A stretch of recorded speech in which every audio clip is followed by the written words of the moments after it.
매일 아침 도시는 새로 태어난다.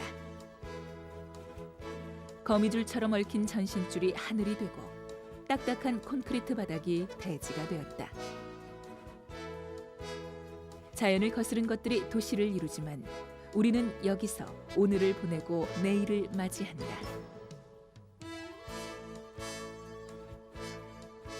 나를 나이게 만드는 모든 것, 우리의 어제가 있고 내일이 있는 곳, 내가 살고 있는 이곳, 바로 영등포다.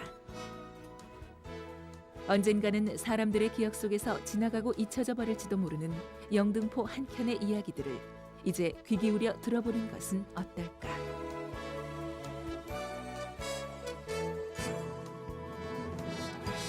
별로 생각해 본 적은 없고 우리 길거리를 지나가다가도 다른 사람 뒷모습은 많이 이렇게 유심히 이렇게 눈여겨본 적은 많아요. 뒷모습에 대해서는 생각은 없는데 이때까지 앞모습에 대해서는 좀 거울도 보고 이렇게 했는데 뒷모습은 생각 안 했어요. 생각해 본 적 없어요. 뒷모습에 대해서 별로 생각해 본 적이 없는데요. 나이와 직업, 성격과 씀씀이, 그리고 지나온 삶의 흔적이 뒷모습에 고스란히 담겨 있다. 하지만 아무도 신경 쓰지 않는다. 관심은 오직 자신의 미래를 밝혀줄 앞모습에 있다. 화려한 얼굴로 미소 짓는 세련된 앞모습. 그것은 현대인의 필수품이 되었다. 여기에 뒷모습이 끼어들 자리는 없다. 뒤돌아볼 일 없이 바삐가는 세상. 그렇게 우리들은 뒷모습을 잃어갔다. 그와 함께 우리의 옛모습도 함께 잃었다. 내가 살고 있는 이곳 영등포. 그러나 영등포에 대해 우리가 아는 것은 많지 않다. 영등포 하면은 그다지 크게 문득 생각나는 거는 별로 없고요. 없어요. 영등포에는 유명한 곳 없어요. 딴 데에 비해서 좀 덜 발전된 것 같아요. 이 영등포 유명한 곳이 뭐 있어요, 뭐. 영등포구에서 태어나고 자란 이석기 씨. 어릴 적부터 자랐다고는 하지만 그가 추억하는 영등포의 모습은 그의 기억과 사진 속에서만 존재한다. 그만큼 많이 변했다.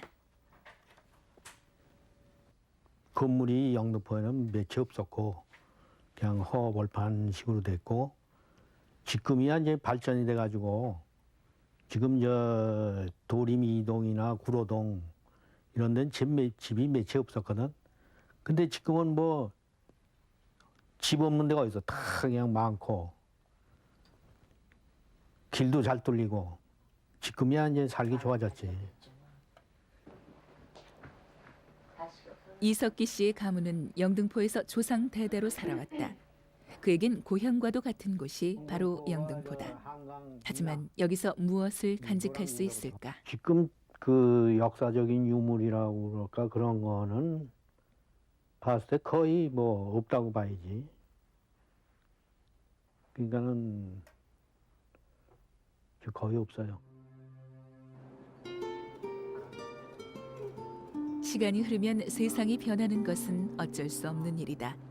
그러나 단지 하룻밤을 보내는 집이 있는 곳일 뿐인 삭막한 도시로 남겨두고 싶지는 않다. 그러나 1950년대와 60년대를 영등포에서 보냈던 사람들은 영등포를 잊을 수 없는 고향으로 생각한다. 영등포로 이방인들이 모여들던 시절. 해방과 더불어 중국과 러시아, 일본이나 미국 등지에서 동포들이 대이동을 했고 한국 전쟁 후에는 농군의 자식들을 실은 서울행 열차가 거대한 행렬을 이루며 영등포로 흘러들어왔다. 영등포는 귀국 동포와 이농민의 정착촌이나 다름없었다. 한국 전쟁 직후 영등포에서 유년 시절을 보내고 그 모습을 문학에 담았던 황석영. 자신의 소설 아우를 위하여에서 당시의 영등포의 모습을 이렇게 적고 있다.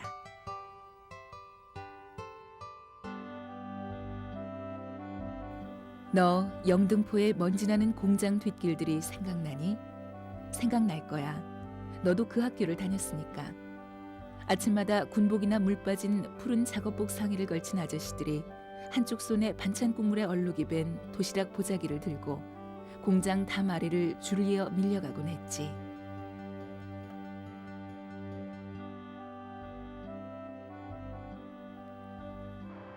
이농민들이 모여들었던 곳, 실향민들의 제2의 고향이 되었던 곳, 사대문 안의 서울 사람들이 보이기에는 밤거리의 불빛이 영롱하던 영등포는 실향민들이 그렇게 울분을 삭히는 곳이었다.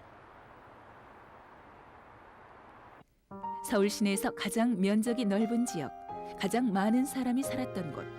하지만 대부분 넉넉지 못한 살림살이로 고통의 일상을 토해냈던 민초들의 지역 영등포.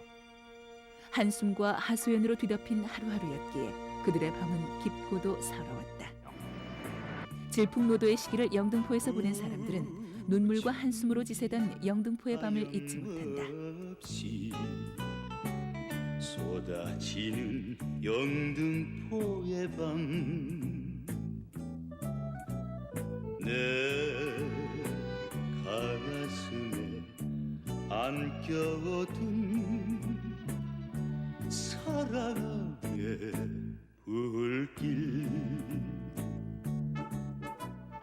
이 습지이기 때문에 이 여의도의 그 뚝을 배정시대 때 뚝을 쌌는데 지금은 굉장히 높지만 예전에 얕았거든. 그래서 이제 비가 그 뚝도 여기서부터 저 어디야 거기가 그 목동 들어가는 입구 거기까지만 쌓여있지 그 후로는 없거든. 그러니까 비만 오면 이제 이 도림천으로 해서 이리 들어온다고 물이. 그러니까 항상 얕으니까 이 물이 질척질척하고 땅이 그냥 마를 새가 없지. 그러니까는 마흔 없어도 장안이 있어야 된다고 그런 얘기가 있지 영등포가. 그렇게 눈물인 듯 넘치는 비 때문에 항상 땅이 질척거려 진등포라고 불리던 시절. 격동의 역사를 온몸으로 받을 수밖에 없었던 영등포는 그렇기에 민초들의 땅이 될 수밖에 없었다. 그러나 영등포가 눈물과 한숨의 땅이기만 했던 것은 아니다. 한때 서울의 중심지이기도 했다. 조선 건국 후 전국적인 행정구역이 개편된 것은 태종 무렵. 이전까지 영등포 지역은 금천으로 불렸다. 영등포라는 지명이 처음으로 나타난 것은 1790년경. 정조 당시 한성부에서 발간한 것으로 추측되는 호구 총수라는 통계 자료집에서이다. 이 사료의 금천연조에 보면 상북면과 하북면에 양평리와 당산리, 선유리, 영등포리, 신길리 등이 포함되어 있는 것을 알 수 있다.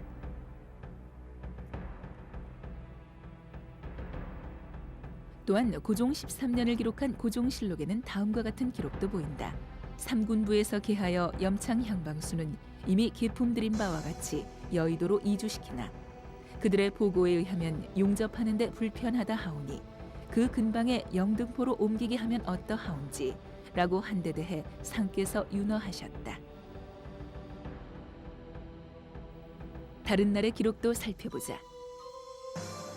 삼군부에서 일본선에 이미 퇴거하였으므로 양화진 행주항 영등포 방수의 장조를 경기영에 분부하여 해체하도록 함이 어떠하온지.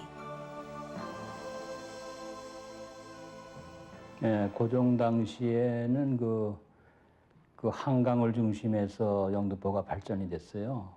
어느 도시든지 간에 그 강을 끼고서 도시가 발전이 되는 것 같이 영등포도 한강을 중심해서 발전이 됐기 때문에 지리적으로 한강이 굉장히 중요한 역할을 하죠. 고종 때도. 그래가지고 모든 물류가 서울에 집중되는 물류가 영등포에 집결이 됐었어요. 그만큼 한강에 굉장히 중요성이 있었고.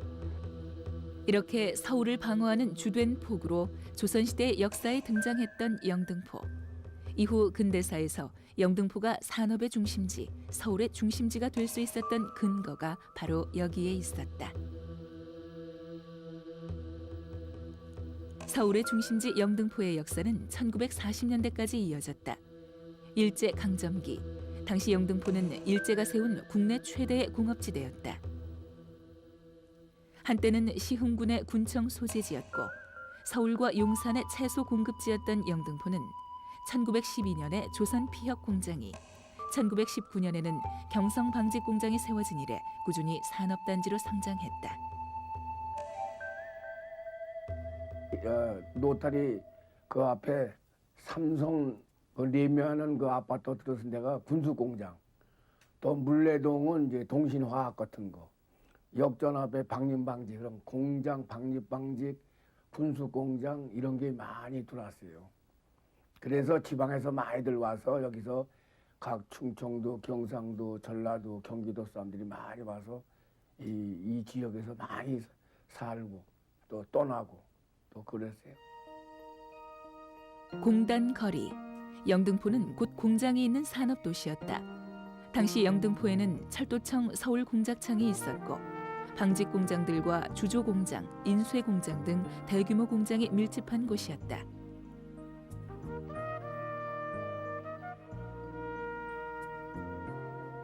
또한 일제 강점기 경인선과 경부선이 이어지면서 철도 교통과 통신 기능의 요충지가 되었다. 우선 우리가 이제 산업화되고 근대화되기 위해서는 그 온분한 개울에는 안 되고 외부에서 들어와야 됩니다. 외부에서 들어와야 되는데 우선 영등포 같은 경우에는 인천 쪽에서 이제 외국의 문물이 들어오고 문화까지 같이 들어오고 그다음에 부산하고 이제 연결되게 되니까 우리 지금은 이제 서울 중심입니다만은 그 당시에는 일본 사람들이 이제 지배를 했기 때문에 부산에서부터 모든 그 문화나 그 물건이나 물품이나 이런 게 들어오게 됩니다. 그래서 그게 전부 모이게 되니까 영등포는 이제 그 수도권의 완전히 전초기지가 돼가지고 문화 쪽이나 그 산업 쪽이나 발전의 그 전초기지가 된 거죠. 우리나라 근대화의 상징이었던 영등포.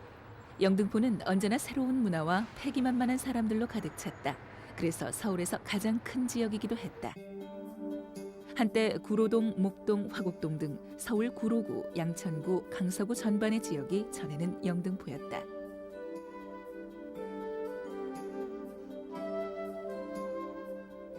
영등포구가 60년대 말에 그때 이제 인구가 서울시 인구가 이제 450만 명이었었는데 영등포구가 그때만 해도 거의 90만에 육박을 해가지고 서울 사람 5명 중에 한 사람은 영등포구 사람이다. 그럴 정도로 영등포가 굉장히 인구가 많았었고 면적도 지금에 보면은 지금 서초구 쪽 빼고 나머지 지역이 동쪽이죠, 서쪽이죠, 남서쪽, 남서쪽은 다 영등포 관할했었는데 인구가 이제 자꾸만 산업 발전이 되고 한강의 기적도 일어나고 이래가지고 이제 유동인구가 많다 보니까 영등포구가 인구가 100만이 넘을 때가 3번씩 있어가지고 영등포가 서울의 중심지였다는 근거는 아직 남아있다. 한강 이남의 가장 번성한 도시 강남. 이곳이 영동이란 이름으로도 불리는 데에는 이유가 있다. 새로 개발되고 있는 강남이나 송파 쪽은 영등포의 동쪽이다 그래가지고 영동이라는 이름을 붙였었어요. 서울을 대별하는 잣대가 영등포였다는 사실은 영등포와 영동의 한자를 자세히 보면 알 수 있다. 길 영자, 영은 영등포를 뜻하는 말이었다. 영동, 즉 오늘날의 강남은 영등포의 동쪽 지역을 이르는 말이었던 것이다. 영등포는 1960년대 말부터 또다시 변화하기 시작했다. 현대적인 모습으로 변모했던 시기였다. 68년부터 시작된 여의도 개발 계획으로 거리 곳곳엔 개발과 새로운 물결이 가득했다. 그러나 선유봉과 밤섬, 난지도는 개발에 밀려 모래벌이 가득한 무인도가 됐다. 70년대 정점을 이룬 도시화와 공업화는 영등포구의 모습을 또 한 번 바꾸어 놓았다. 처음부터 끝까지 낡은 것은 모두 버려졌다. 좁은 흙길에는 아스팔트가 깔리고 노천은 흙으로 메워졌다. 더구나 산업공단이 들어서면서 세상은 빠르게 변해버렸다. 비슷비슷한 구조의 특이할 것 없는 외양, 수많은 빌딩과 똑같은 아파트들로 가득한 영등포는 고유한 정체성을 담아내지 못한다. 하지만 그렇게 변했어도 아직 영등포를 떠나지 못하는 이들도 있다. 이호견 씨에게 있어 영등포는 특별하다. 모든 것이 변해도 이 씨에겐 변하지 않는 사실이 있다. 할아버지와 부모, 형제가 나고 묻힌 곳, 청춘을 바쳐 터전을 일궈낸 기억이 있는 곳이라는 것이다.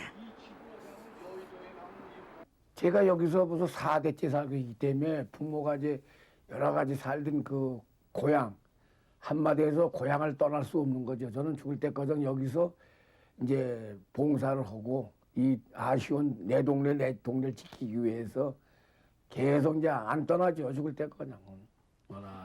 이 씨가 일생을 보낸 영등포. 그에게 영등포는 단순한 지명이 아니다. 나를 나에게 만드는 모든 것이 있는 곳이다. 모퉁이를 돌면 옛 추억이 살아나고 거리를 걸으면 옛 사람들이 생각나는 곳. 자신이 살아온 시간과 기억을 두고 다른 곳을 고향이라 생각할 수는 없는 것이다. 이제 저희 마을은 자꾸 이제 옛날과 달리 변하니까는 옛날에 그 어려서부터 믿던 그 생각이 다시 돌아오지도 못하고 이제 그 생각이 아쉬운 것뿐이죠, 사실은. 아쉬움은 남지만 나고 자란 곳. 그래서 이옥연 씨는 이곳을 떠나 살 수 없다.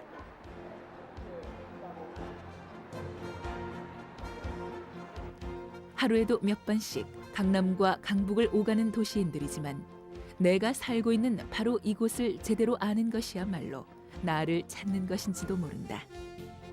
사소한 순간들이 모여 거대한 역사를 이루듯이 우리가 사는 오늘 이곳의 이야기가 모여 시대를 만들어가고 있다.